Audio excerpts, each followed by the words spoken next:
दोस्तों नमस्कार। शिक्षकों की गुणवत्ता पर किसी भी प्रकार से समझौता, शिक्षा के साथ समझौता, और शिक्षा हमारी बुनियादी ढांचे का आधार है।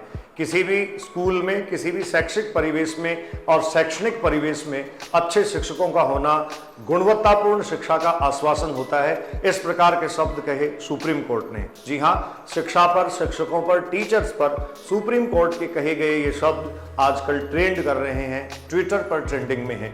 देश भर में धरने प्रदर्शन हो रहे हैं और काफी बातें उठ रही हैं। बीएड धारी शिक्षकों को प्राथमिक शिक्षा के लिए उपयुक्त नहीं माना गया है और यह पात्रता आज की नहीं है। इस पात्रता पर जो लड़ाई है वो बहुत लंबे समय से चली आ रही है।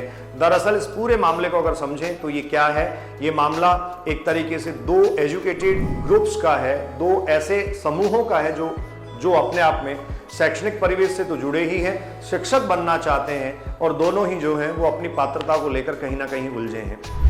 मामला शुरू होता है राजस्थान में। जून 2018 में एक भर्ती विज्ञापन निकाला जाता है जिसमें बीएड धारी और बीएसटीसी धारी शिक्षकों को आवेदन करना था।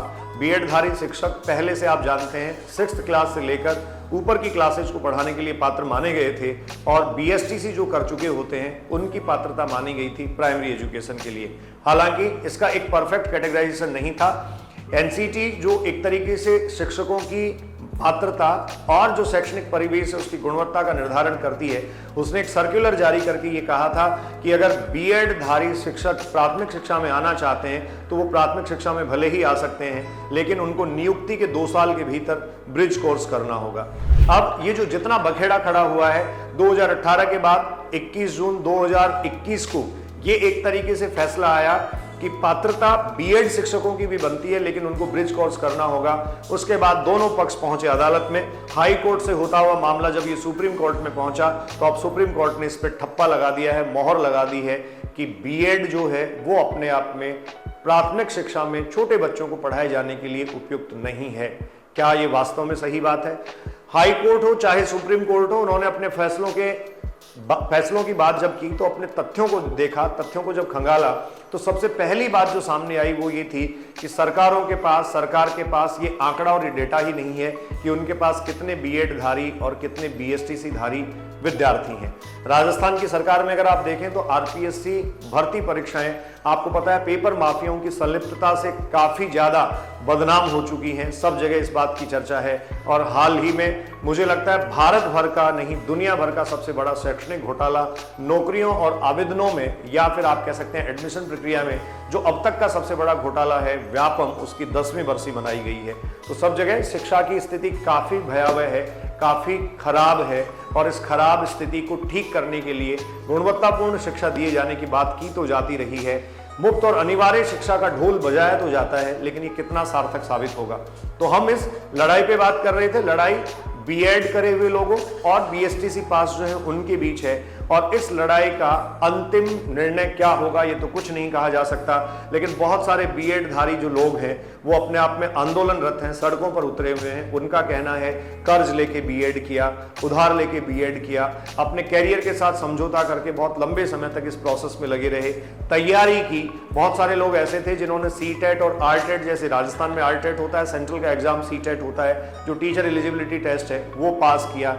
बहुत सारे ऐसे हैं जिन्होंने रीट पास किया और ऐसे सारे एग्जाम्स पास करने के बाद अब एक सुप्रीम कोर्ट का फैसला आ जाता है कि बीएड धारी जो है वो प्राइमरी एजुकेशन में शिक्षक नहीं लग सकेगा। तो क्या ये न्याय संगत है? माननीय न्यायालय के फैसले पर किसी प्रकार का विरोध नहीं है, क्योंकि माननीय न्यायालय का फैसला जो है वो तथ्यों के आधार पर है। सरकार के पास आंकड़े नहीं है और सरकार समुचित आंकड़े जो है वो उपलब्ध भी नहीं करवा पा रही है। लेकिन अब जो धरने पर जो लोग बैठे हैं, मेरे पीछे आप स्क्रीन पे देख रहे होंगे, एक मीडिया कवरेज है जिसमें बहुत सारे लोग इस बात का विरोध कर रहे हैं, सड़कों पे आ गए हैं। इनका कहना यह है कि सरकार सुप्रीम कोर्ट के फैसलों को अध्यादेश लाकर बदल देती है। अभी दिल्ली में शासन की बात जब थी तो दिल्ली में बहुत सारे मामलों की पैरवी और बहुत सारे अपने अधिकार क्षेत्र की लड़ाई के लिए दिल्ली सरकार के खिलाफ संसद में अध्यादेश लाया गया जो सुप्रीम कोर्ट के फैसले के खिलाफ था, सुप्रीम कोर्ट के फैसले को पलटा जाने वाला था। तो क्या शिक्षा के लिए भी इस प्रकार के या बीएड धारी लोगों को अगर प्राइमरी एजुकेशन में शिक्षक बनना हो तो उनको क्या इस प्रकार अध्यादेश लाकर एक तरीके से राहत नहीं दी जा सकती? खैर, ये सवाल अपनी अपनी जगह जायज है। जो डिप्लोमा कोर्सेज और सर्टिफिकेट कोर्सेज वाले लोग हैं वो भी अपनी जगह सही है, जो डिग्रीधारी हैं वो भी अपनी जगह सही है, लेकिन ये लड़ाई कहां तक चलेगी इसका तो कोई अंत नहीं है। सबसे ज्यादा संजीदगी वाली बात और संवेदनशीलता वाली बात यह है, हजारों ऐसे बेटे बेटियां, हजारों ऐसे बच्चे बच्चियां, हजारों ऐसे युवा जो हैं उनका कैरियर तबाह हो गया है, उनका कैरियर चौपट हो गया है, क्योंकि लंबे समय से वो इस तैयारी में लगे हुए थे, जिन्होंने अपनी उम्मीद की किरण बिल्कुल नहीं छोड़ी, हरदम प्रयास किया, हर समय प्रयास किया कि जैसे तैसे करके प्राइमरी एजुकेशन में अपने आप को सेटल कर लिया जाए। देश भर से इन लाखों बेरोजगारों के आंसू कौन पहुंचेगा, देश भर से इन लाखों बेरोजगारों की पीड़ कौन सुनेगा, इनकी पीड़ा किसको दिखाई देगी? जिनके साथ बीतती है वो ही इस बात को समझ पाते हैं। बीएड और बीएसटीसी का झगड़ा कब खत्म होगा? क्या हमारी शिक्षा की गुणवत्ता पर यह सवालिया निशान है? आपके कमेंट, आपकी टिप्पणियां सादर आमंत्रित हैं। मैं बलडोदिया अभिव्यक्ति के माध्यम से आपसे मुखातिब हो रहा था। बहुत बहुत धन्यवाद। नमस्कार।